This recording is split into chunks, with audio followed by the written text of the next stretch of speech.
There are so many foods that are so significant at Chinese New Year. Which one is the most significant? The most must-have? It just might be the dessert, Nian Gao or Gao in Mandarin, the New Year's pudding. Nian Gao is very different in each different part of China. In Hawaii, to make proper Nian Gao, you need to start with tea leaves. Tea leaves, not the kind you drink, are so significant to Hawaiian culture that when the priest or kahu comes to bless your house, he uses tea leaves to splash the holy water. The Chinese that immigrated to Hawaii 250 years ago understood that difference and adopted it to foods like yipjai and nian gao. While I've got the tea leaves in my yard, we'll need to go pick up the other ingredients. I'm not sure about where you live, but in Hawaii, the Chinese ingredients we need are readily available at the supermarket. In other places around the world, you would just use water. But in Hawaii, the secret ingredient to give your nian gao that subtle but special fragrance is coconut water. I would go out and crack open another coconut, but it's really a lot of work. The key ingredient to this pudding, of course, is sugar. To get it to taste right, you need wongtong, or Chinese block sugar. If you don't have it available, I suppose you could try with regular brown sugar, but I don't think it's going to taste the same. Now, you need to dissolve the sugar in the coconut water, but you only want to warm the coconut water. Do not let it boil. It's just like stirring sugar into your coffee. But because these are solid blocks of sugar, it takes a while to break up. You need to be patient. I was literally standing there stirring for 15 minutes. Honestly, I shouldn't be eating so much sugar, but it's just too culturally significant at New Year's for me to pass up. Once all the sugar is dissolved, let it cool completely before bringing in the nomai fan, or glutinous rice flour. Again, I'm using the Chinese-style nomai fan here. I'm honestly not sure what it would taste like if you use the Japanese mochiko flour instead, but nian gao and mochi do have distinctly different textures, so you might just want to experiment and see. Just stir it in slowly. You don't want any big lumps here. If you get any, you need to break them up until your mixture is nice and smooth. Nian means year. Gao means a pudding. Of course, we're using pudding in the British sense of the word. Think figgy pudding, not like tapioca pudding. Now we just need a spoonful of oil for the right texture. But I'm going to use sesame oil to impart just a little nutty fragrance. Nian gao is as significant to Chinese New Year as figgy pudding is to Christmas. While the mixture cools, you can clean up, trim, and debone the tea leaves, and oil them up with a little oil. If you don't have tea leaves, you can use aluminum foil to line your bowl, but again, it's not going to taste quite the same. It's a very subtle difference, but it's just not local-style nian gao without the tea leaves. Here's something that my popo never did. I'm going to use a spring-form pan to steam this in. No, it's not traditional, but nian gao is so sticky, it's hard to get out of the pan, so this should help with that.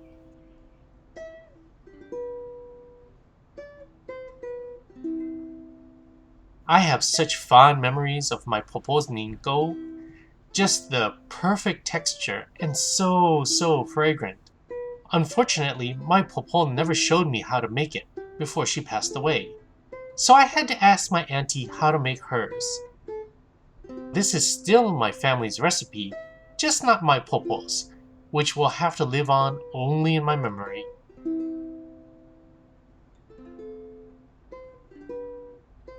Gao is also the word for higher, so nian gao sounds like you're reaching new heights or getting promoted in the new year.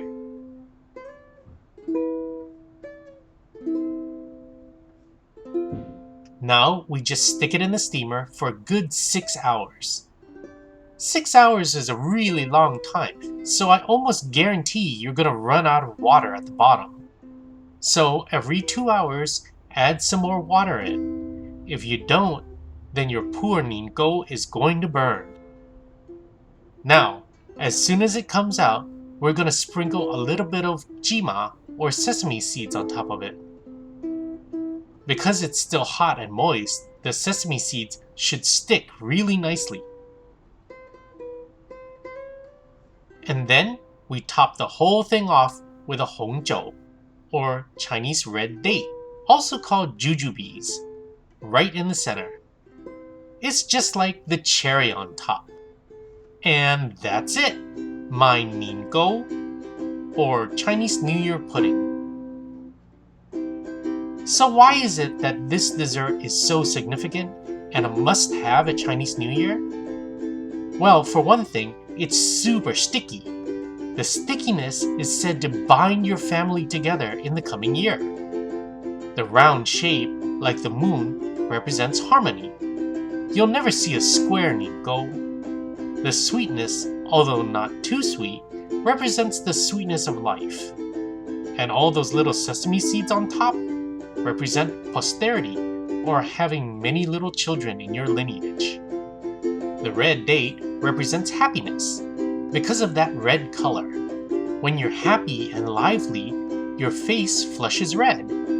That's why red is such an auspicious color to the Chinese. It's the color of life. The tea leaves bring good luck and ward off misfortune. Every element is filled with significance. But all I know is that it tastes heavenly. That is so good. Sweet, but not too sweet. It's really sticky to cut, but once it's in your mouth, it's got a really smooth mouthfeel. But what do you do with your leftover Nian Gao? In Hawaii, you can't just leave it out. The heat and the humidity mean that it won't last more than a day or two without getting moldy. But once you stick it in the fridge, it's gonna get hard. You're gonna lose that ooey-gooey texture. Well, there are a number of ways that different families eat their leftover Nian Gao. Let's try the most elaborate one first. That's to deep fry your Nian Gao the same way that you would a katsu. You need some flour,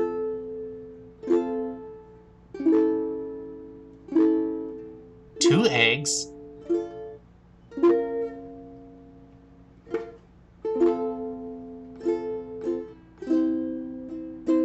and some Panko, or Japanese breadcrumbs.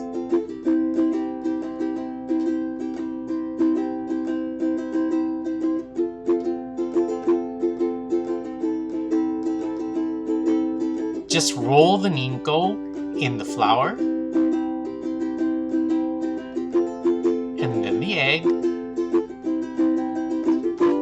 and finally the Panko.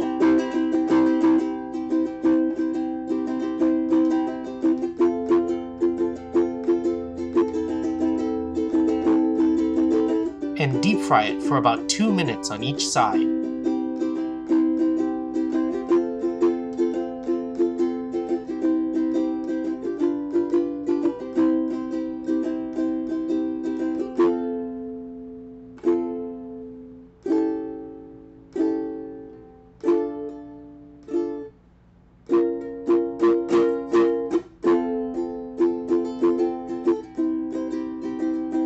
It's just a little over the top.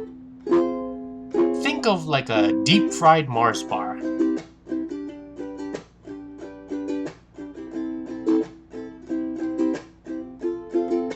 That's really crunchy and yummy. But honestly, to me, it just has that fried taste. I know a lot of families that just pan-fry the Nian Gao in egg. So let's lose the flour and the panko and just dip it in egg and see how that comes out.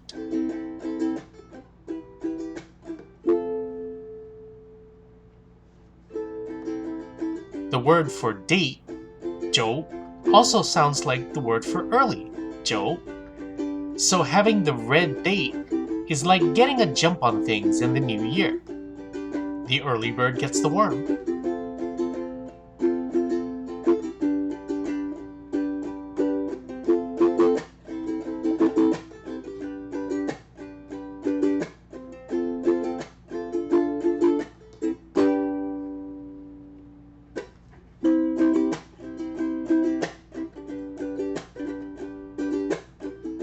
It's got a really nice sweet salty balance.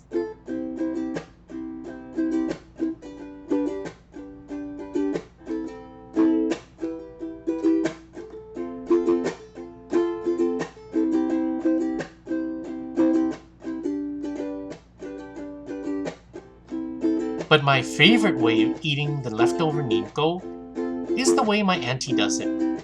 Just lightly fry it directly.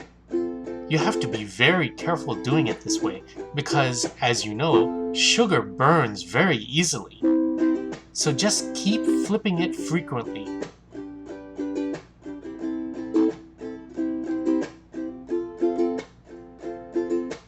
If you do it right, the outside will form a delicate crispy crust, and the inside will get warm and gooey again.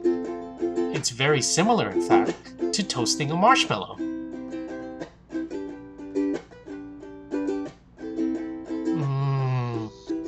Just heavenly. And it's got such delicate fragrances from all the different local ingredients we used. Ooh, that's actually a lot of sugar for me. Just need to wash it all down with some nice hot tea. Of course, the flavor of the nian gao would pair best with a Chinese tea like oolong or jasmine. But you know how fond I am of my Itoen green tea.